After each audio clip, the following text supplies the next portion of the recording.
tariqat ya. Para ulama menjelaskan ya, di antaranya adalah Lajnah Daimah. Lajnah Daimah, komite tetap di Saudi, komite fatwa tetap, ditanyakan tentang tarekat-tarekat seperti ini, ya. Yang kesimpulannya adalah kesimpulan dari yang mereka jelaskan itu bahwa sesungguhnya ya tarekat ini tidak ada di zaman Nabi Sallallahu Alaihi Wasallam, ya, juga tidak di zaman Al-Qurun Al-Mufaddalah, yaitu 3 generasi yang terbaik.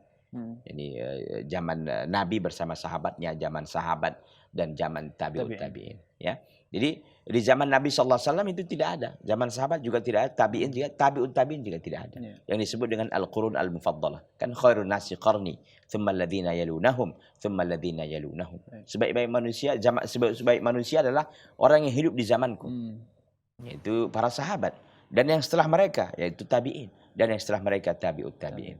Jadi memang 3 generasi ini tidak ada.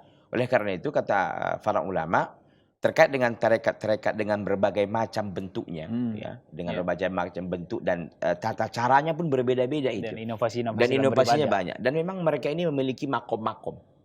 Jadi ada makom-makom dan setiap makom itu ada zikir-zikirnya. Jadi biasa mereka satu tempat bertawajuh namanya itu ya, bertuajuh begitu.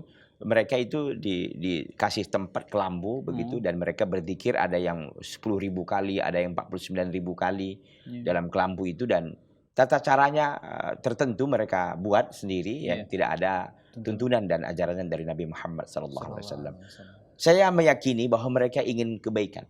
Saya yakin itu bahwa mereka yang ingin mereka gapai itu adalah ridho Allah. Tapi ingat bahwa mentauhidkan Nabi SAW itu kewajiban kita. Maksudnya mentauhidkan apa? Menyatukan, artinya hanya jalan yang kita pilih adalah jalan yang telah ditempuh oleh Nabi Muhammad SAW. Karena tidak ada jalan ketaatan yang sesungguhnya kecuali menuju atau kecuali mengikuti dan meniti jalan yang telah ditempuh oleh Nabi SAW dan para sahabatnya radhiyallahu taala anhum.